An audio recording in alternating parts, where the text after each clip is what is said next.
Hello, everybody. I'm Aisha Thomas, your organizational leadership consultant, and I'm here today with an A+ mindset focus on imposter syndrome. The reality is, a lot of leaders are navigating this mindset. According to studies, 70% of leaders have to navigate that mindset or that belief of that false belief that they are imposters in their organizations, in those roles. And it's important that we start to have the conversation about what that is and how to navigate around it. So I want you to ask yourself, what kind of mindset shifts do you have to find yourself having to navigate on a regular basis? And allow these tools that we're going to talk about really help you really get stronger, more effective, or even just really start to reframe how you navigate these different things that you have to navigate even as a leader.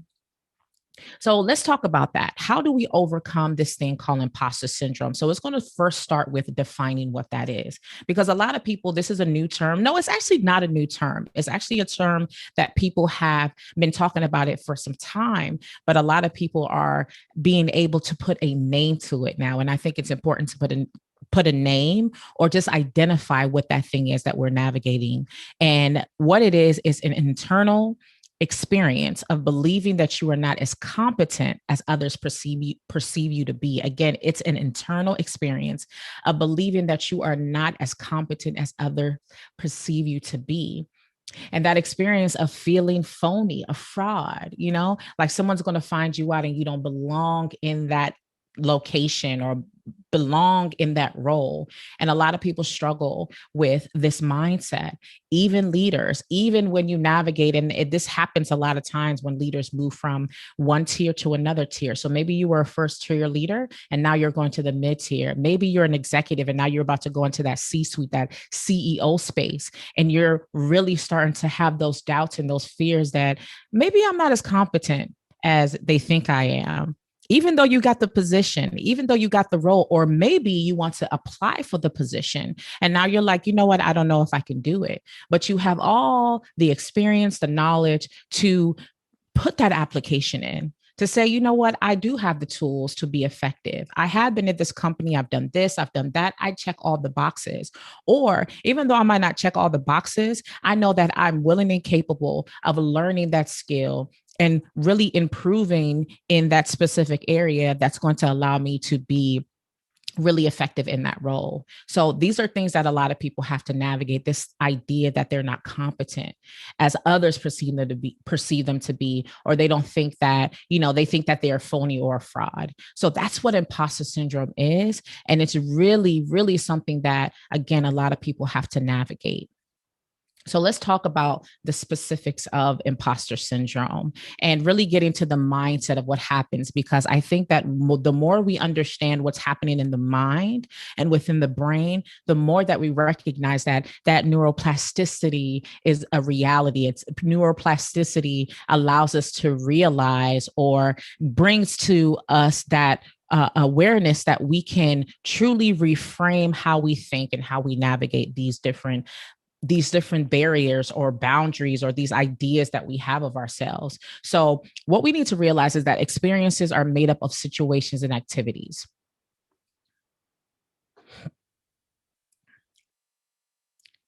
So in order for us to get to the root cause of what imposter syndrome does, it's important for us to recognize where that mindset, or what is the heart of what that is. So first, experiences are made up of what? Situations and activities, plus what we think about those activities and situations. And again, experiences, right? If you think about the experiences that you had, there are two buckets. Is first the situation and activity, plus what we think about those activities and those situations. But to the heart of imposter syndrome lives what? Fear.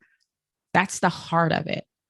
Fear is the heart of imposter syndrome, doubt, and a multitude of other different emotions that come up cognitively when you think about imposter syndrome.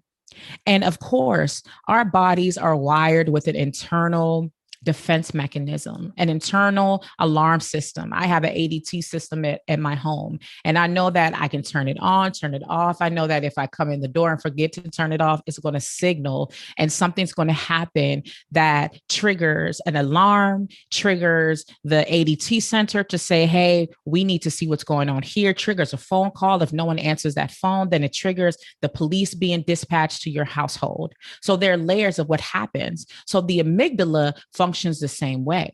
This is a part of the brain that spots threats to our safety. And when danger is detected, there's what they call an amygdala hijack. An amygdala hijack. Yes. So again, it's like that alarm system and the process that's happening when danger is detected and no one's turning the alarm off. And there's a way we can turn the alarm off, just like a regular alarm system. You punch in your code, or if you have an app, you can easily turn off that alarm. But for a lot of people, they don't have those interruption tools to stop that alarm from continuing to go off, or they don't even recognize that it's happening. And it's just, again, that process is going on. So when that amygdala, again, spots that threat, danger is detected. Now it's hijacked. And when that brain area is hijacked, right, and if it's not interrupted, it prevents us from accessing the whole brain. Yes, the whole brain is hijacked, and we cannot truly respond because of that. We can't respond because of it. So what happens? We lose self-control. It's hard for us to problem solve. Our creativity is not in place, and we need our creativity. We need our problem solving skills. We need self-control. That is the crux and the basis of when we talk about emotional intelligence. And when all that is out of the door because of this amygdala hijack, we can function effectively in those roles.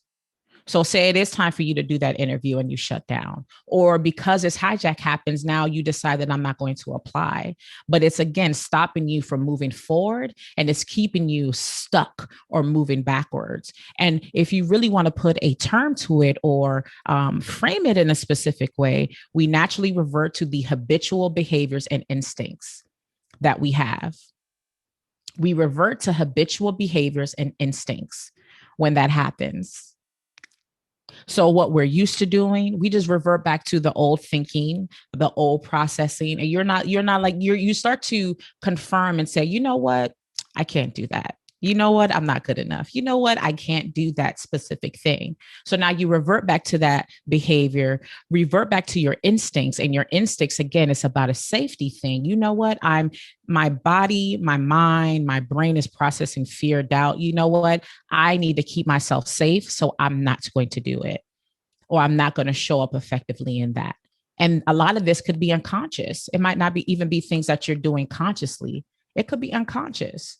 So that's what happens when we don't interrupt what's going on, when we don't punch that code into the alarm system to say, you know what? I'm not an imposter. I'm exactly where I need to be. I'm exactly where I need to be.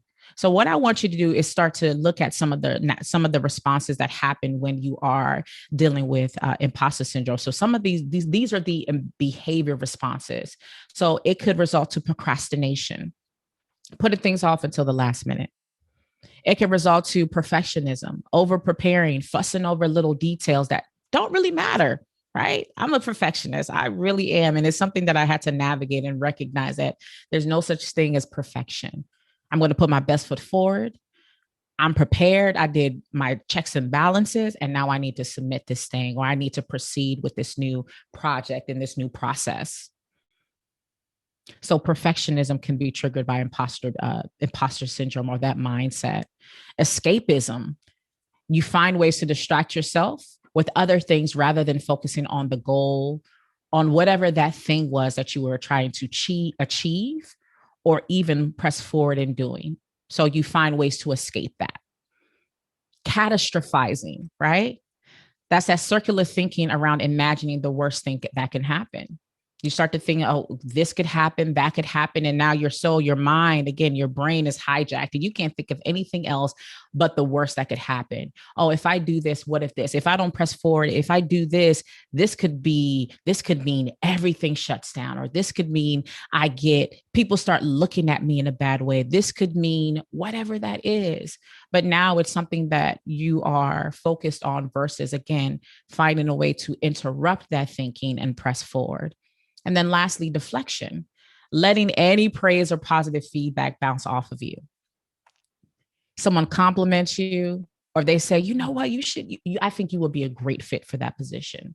You know what? No, you find a way to downplay it, or you just let it bounce off of you. You don't embrace it. You find a way to say, you know what? No, I'm not. I don't think I'm qualified.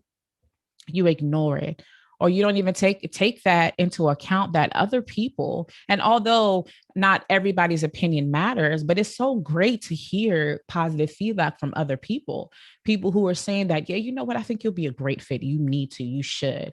Oh, what are you talking about? I think you're great.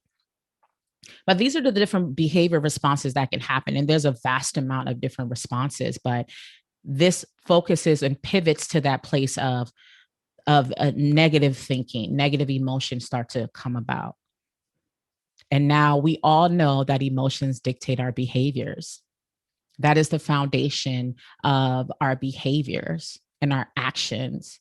And if we don't, again, interrupt that thinking and find ways to navigate around it, because it's natural, it's normal, again, the 70%.